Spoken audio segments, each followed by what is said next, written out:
Studio Ghibli films have always fascinated me. Not because of their characters or stories, but because of the way they treat the place. These films give us spaces that feel alive, forests that breathe, homes that creak and age, small cottages that carry as much personality as the people living inside them. I've often wondered, what if you could step into one of those spaces?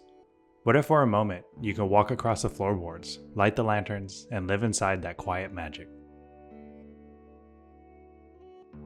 Today, I want to design a retreat that feels like it could belong to that world. Not a castle in the sky or a bustling bathhouse, but something smaller, gentler, a cottage hidden among the trees. I imagine this space belonging to Aya, a girl from a mountain village. Aya was known for wandering into the forest, always returning with stones in her pocket, pressed flowers in her notebook. But one day, she didn't return. Instead, she built a hidden cottage beside a stream, a place where she could live quietly with the land, apart from the noise of the village. This design is a way of imagining Aya's world. What kind of retreat would she build? How would it sit within the forest? What would it feel like to cross a small bridge over water every day, to light lanterns at dusk, to live in rhythm with nature instead of against it? That's the journey we'll take today. To design not just a house, but a story. Aya's hidden cottage. When I sketch this retreat, I like to begin with the most important element. Not the walls or the roof, but the stream.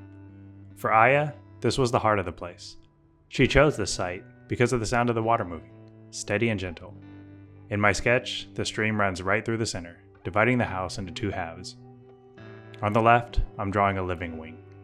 This is the side Aya would enter first, coming in from a narrow path through the forest.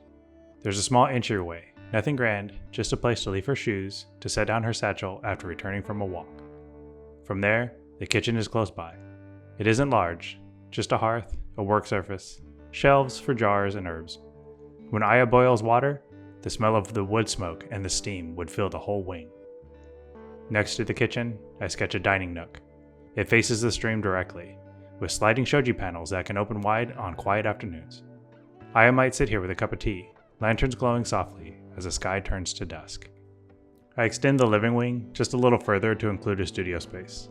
Aya isn't an artist in the sense of exhibitions or galleries, but she notices things others overlook. The veins of a leaf, the curve of a feather, the subtle shades of moss. The studio is where she presses flowers, sketches and notebooks, leaves jars of stones and shells she's collected from the stream. The room doesn't need much, just a sturdy table by a window. On the right side of the stream, I sketch the sleeping wing. This is smaller, more private. A ladder or narrow stair leads to a loft bedroom under the beams. The loft isn't big, just a bedroll, a stack of books, and a round window that frames the moonlight. Beneath it, a study nook looks across the water. I imagine Aya writing letters here that are never sent, or sketching the lanterns she sets outside each evening. At the far end of this wing, I add a bathing space. Not a modern bathroom, but a wooden tub sunk into the floor surrounded by stone. A slit window opens to the forest air, so steam rises into the night while the single lantern flickers nearby. Between these wings, I sketch the bridge.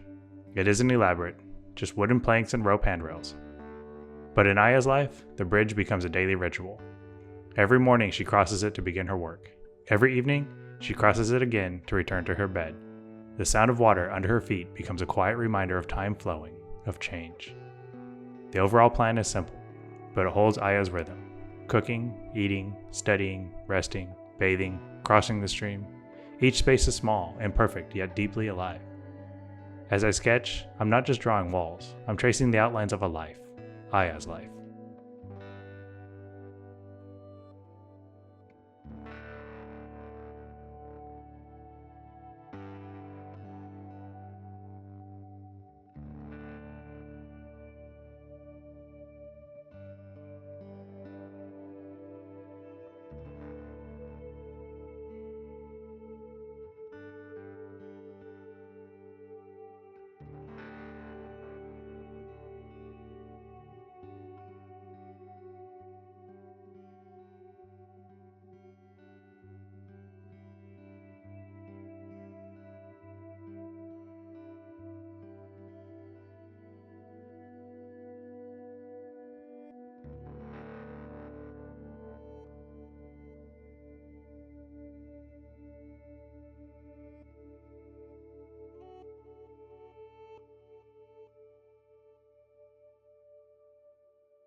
Moving into the model, I want to carry the same attitude as in the sketches.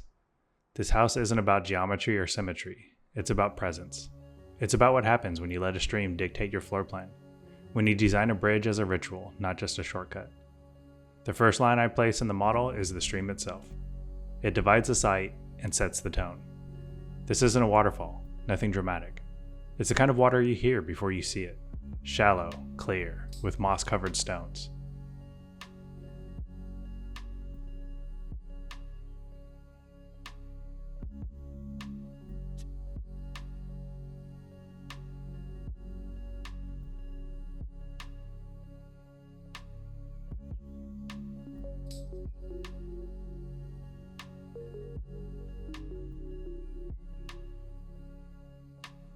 On one side, I begin shaping the living wing. I keep the walls close together, the ceiling's low, so every sound and every smell lingers. The kitchen hearth sits by a window, so Aya can hear the stream as she cooks. Next to it, the dining nook extends just enough to catch a view of the water. Sliding screens can be opened fully, so the sound of water joins every meal. I also place a studio here. I imagine shelves of jars filled with pressed flowers, sketchbooks stacked on the desk. This is a space less about productivity and more about observation. Aya doesn't work to produce, she works to notice.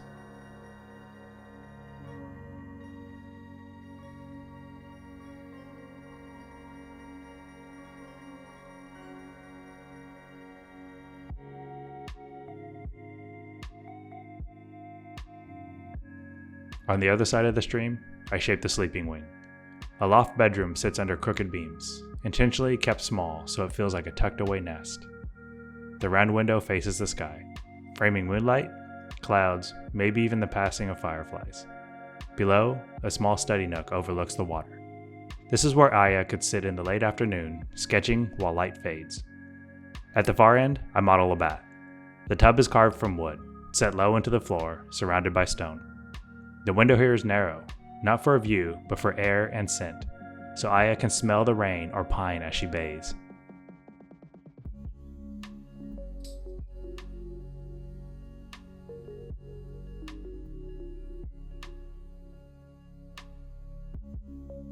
Connecting it all is the bridge. I model it as a few planks with rope handrails. Nothing engineered for grandeur, just enough to cross safely. Yet in daily life, it becomes a place of pause. Crossing the bridge, Aya might stop for a moment, looking at lantern light reflecting in the water.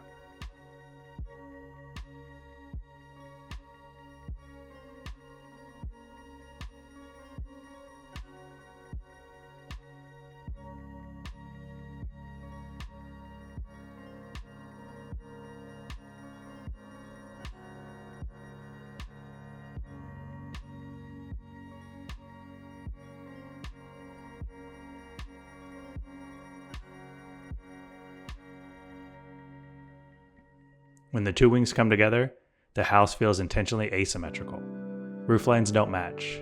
One wall extends slightly longer. Nothing is perfectly aligned. This isn't an accident. It's an embrace of crookedness, of growth over time. You know, Falling Water, the famous house by Frank Lloyd Wright, it used water as a stage, concrete cantilevers dominating a waterfall. Aya's cottage is the opposite. It uses water as a companion. The stream flows gently, the house sits beside it, not over it. Every window I place has a purpose. The kitchen faces water. The loft faces sky. The bath faces the forest. These aren't decorative choices, they're rituals. They remind Aya every day of her place in the world. As I orbit the model, I think of how Aya might have built this over time. Maybe the living wing came first, then the sleeping wings years later. Perhaps the bridge started as stepping stones replaced with planks. The cottage isn't a single act of design, but a slow unfolding just like Aya's life itself.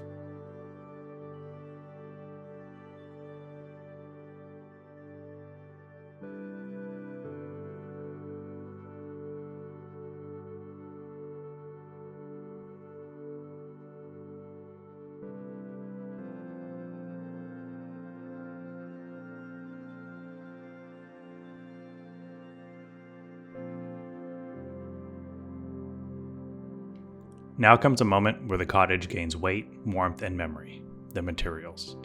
I begin with wood, not polished, not engineered, but timber beams that show their age. I choose textures with visible knots, uneven grains, slight color variation. Aya's beams would darken with smoke from the hearth, their edges worn smooth by touch. For the walls, I use plaster. Not perfect white sheets, but soft, slightly uneven surfaces. I imagine Aya mixing earth into plaster, applying it by hand. Over time, cracks form. Moss clings to the base, and the cottage becomes part of the landscape. The roof is clay tile, weathered and heavy. Tiles don't align perfectly. Some sag, others chipped. When rain falls, the sound isn't muffled but alive, each tile contributing to its own rhythm. The stone foundation anchors the house. These aren't cut blocks but irregular stones gathered from the stream, placed more by instinct than measurement. They let moss and ferns grow between them.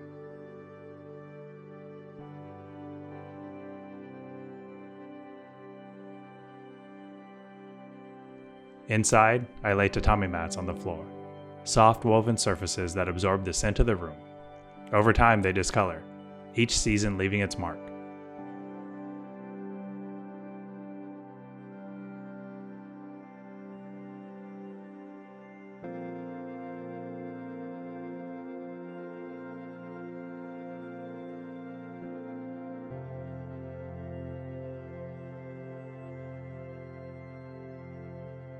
Shoji screens filter light, turning sunlight into a soft glow, shadows of branches moving like brushstrokes across the surface.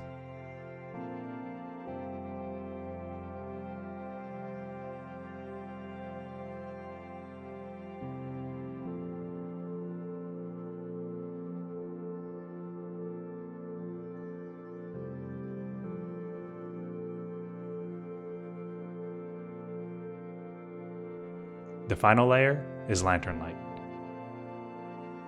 Aya lights paper lanterns at dusk, inside and out. Their glow is warm, uneven, flickering against plaster walls. Lanterns aren't just for visibility, they're Aya's way of guiding spirits, of giving warmth to the forest itself.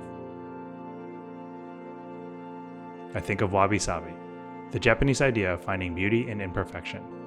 Aya's cottage isn't flawless. These walls crack, the tiles sag, the stones shift. But in those imperfections lie memories, its story, and life. When I step back, I don't see materials arranged neatly. I see a house that looks like it's been here forever, aging alongside the forest. Now the cottage comes alive in renderings. At dawn, Aya rises and crosses the bridge. She slides open a shoji in the kitchen, and the sound of water joins the hiss of the kettle. Steam curls into morning light, drifting across jars of herbs. By midday, she sits at her studio table. The forest hums outside. The stream runs steadily. Her desk is cluttered with pressed flowers, stones, sketches. She works not to create, but to notice. In the late afternoon, she moves across the bridge again, bare feet on wood planks, the water below glimmering. For Aya, this small act becomes a ritual of transition, from day to evening, from work to rest. At dusk, lanterns glow along the stream. Their reflections ripple against mossy stones. Aya lights each one carefully as if greeting the forest spirits. Inside, she climbs a ladder to her loft. Through the round window, a moon hangs low, framed like a painting. Books rest on the floor. A bedroll is spread across tatami. The room is small but infinite in feeling. In the bath, warm water steams against wooden walls. A narrow window lets in forest air. The sound of dripping mixes with the sound of cicadas. Aya rests here, lantern flickering beside her. And outside, the lantern garden glows. The stream carries their reflections away as if the light itself is traveling into the night. These aren't grand moments, they're ordinary. Cooking, sketching, bathing, resting. But in Aya's cottage, ordinary moments become extraordinary through ritual, through presence, through the companionship of water and forest.